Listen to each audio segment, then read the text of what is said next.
For 3 years I thought I was in a steady relationship filled with shared goals, late night talks, random road trips, and the comfort of building a future together. Or at least, that's what I believed. In reality, I was just the stand-in, the safe option while she chased her excitement elsewhere. Worst of all, with someone who should have been completely off limits. Things started feeling strange during our second year. My girlfriend, let's call her L, grew unusually controlling, not just clingy messages or wanting more time. This was obsessive. She wanted a full report of my day, hour by hour, even quick stops for gas. Being 10 minutes late without notice caused fights. She said it was because she'd been cheated on before and now she was paranoid. I tried to be patient. I thought if I stayed open she'd eventually feel secure. Spoiler, she didn't. About 6 months before our anniversary, I started planning a surprise for her. My job is flexible, so I could save hours and take time off when needed. She worked as a shipping manager in a fabrication plant, and her brother, one of my closest friends, worked on the floor. I asked him to help me with her schedule for the surprise. He agreed, but what he told me didn't match her story. Elle claimed she worked long 12-hour shifts every weekday, but her brother said recently she'd been leaving early on Wednesdays or skipping work entirely. That's when my instincts kicked in. I didn't react. Waited. The next Wednesday I acted like it was a normal morning. I dressed, kissed her goodbye, and left. Instead, I looped back and parked across from our apartment, hidden behind a strip mall with a perfect view of one exit. Waited. An hour later, a red Mustang pulled in. Not just any car, her cousin's. I knew that car well. I'd once jump-started it, could spot the dent in the bumper and the tacky decal from anywhere. Still, I gave her the benefit of the doubt. Maybe he was dropping something off. But I didn't rely on instinct. Before leaving, I had set up an old laptop with its webcam aimed at the living room, bedroom door, and kitchen. Motion alerts and remote access were active. Soon after that Mustang arrived, I got an alert. Someone was inside. I logged in and watched. She greeted him with a kiss, unbuttoned his shirt, laughing like a teenager. He didn't even take his shoes off. They didn't head to the bedroom. They went straight to the couch. The one I paid for. The one we curled up on every weekend for movies and takeout. That was their stage. I didn't cry.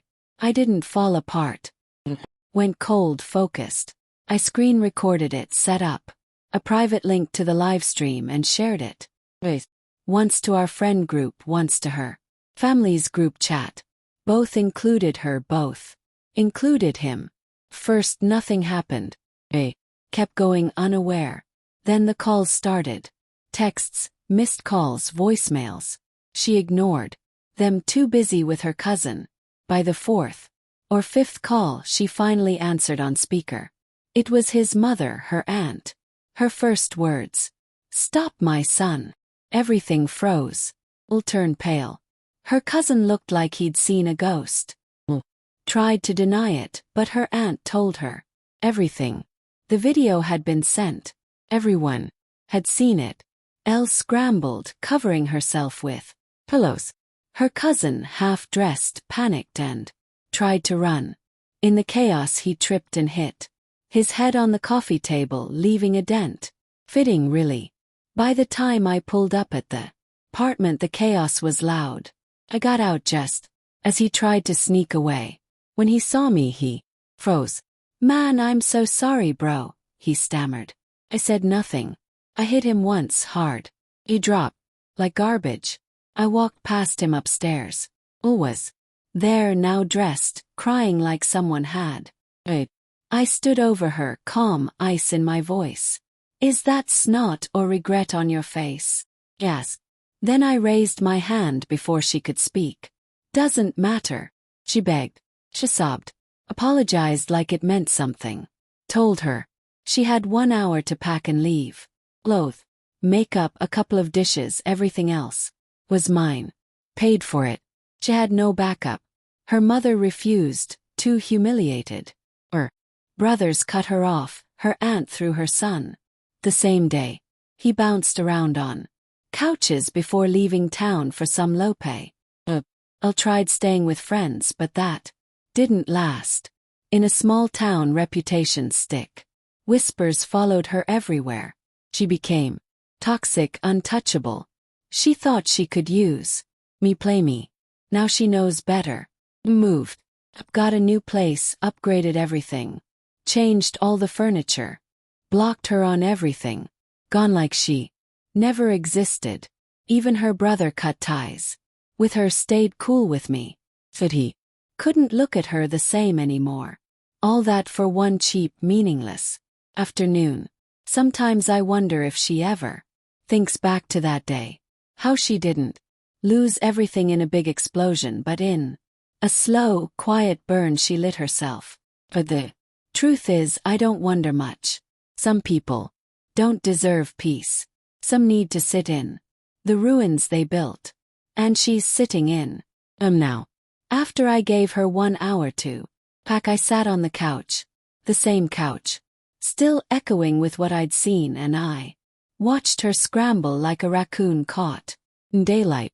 She kept sobbing, saying it was a mistake, that it meant nothing, like words could erase the image of her with her cousin on my couch, like I was running a cheap motel. I stayed silent, just stared. You ever watch someone fall apart without saying a thing? Something to see. Packed in a frenzy, left behind one fake eyelash on the bathroom sink, then had the nerve to try and come back for it. No shot. Locks changed before the sun went down. And then it got better. That link I sent spread fast. Not just friends and family, co-workers, even strangers. Her aunt, also the cousin's mom, accidentally sent it to her church group. Claimed it was a mistake, but once it's out, it's out. Tried going back to work like nothing happened, but whispers followed her like a bad smell. Hard to manage a warehouse of guys after your private mess becomes small town legend. She didn't last a week. Every shift came with snickers, jokes, someone humming a tune. He quit. Couldn't face it. As for her cousin, he caught the coffee table before running off. Still has the dent to remember it by.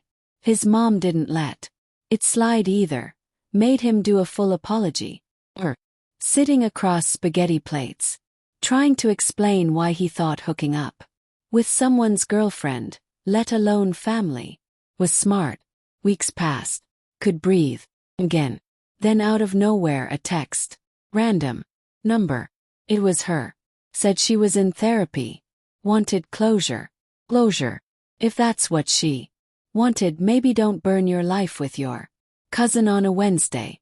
But I was bored. Little petty. So I agreed. Public place. Obviously. She showed up dressed soft. Pastels, eyes begging. I brought my best friend, didn't tell her he was in that group chat too. When she saw him, her face dropped. Instant regret. She started slow. Voice cracking, saying she messed up, lost the best thing that ever happened to her. I just nodded, let her spill. Then came the line. I know we can't go back, but maybe someday we could be friends. Leaned back, breathed, and said, no. She blinked. No, that's it. You don't get a sequel after you burn down the first story. Just credits and darkness. Months later, I moved again. Upgraded, bought a new couch without betrayal in the cushions. But the legend remained. In small towns, stories stick. Old ladies in stores would glance at me. Say, aren't you the guy who caught his girl with her cousin? I'd smile, nod like some local myth. Someone even made a meme. Split screen, red Mustang on one side, couch with a hazard sign on the other. Caption: Wednesday special. She couldn't escape. Tried to start fresh elsewhere, but the Internet never forgets. A guy she dated found a Reddit post telling the saga like a grim fairy tale. He bailed before their first meal ended. Meanwhile I thrived. Went on dates, traveled, felt lighter. Ran into the cousin at a gas station once. Looked like he was living out of that Mustang. Gave him a nod. Didn't need to speak. Karma had it. That laptop I used. Wiped box donated to a shelter. Let it start fresh, unlike her. You'd think that was the end. But nearly a year later I got a handwritten letter. Pages long. She said she was sorry. She was grateful. I read it. Then I fed it to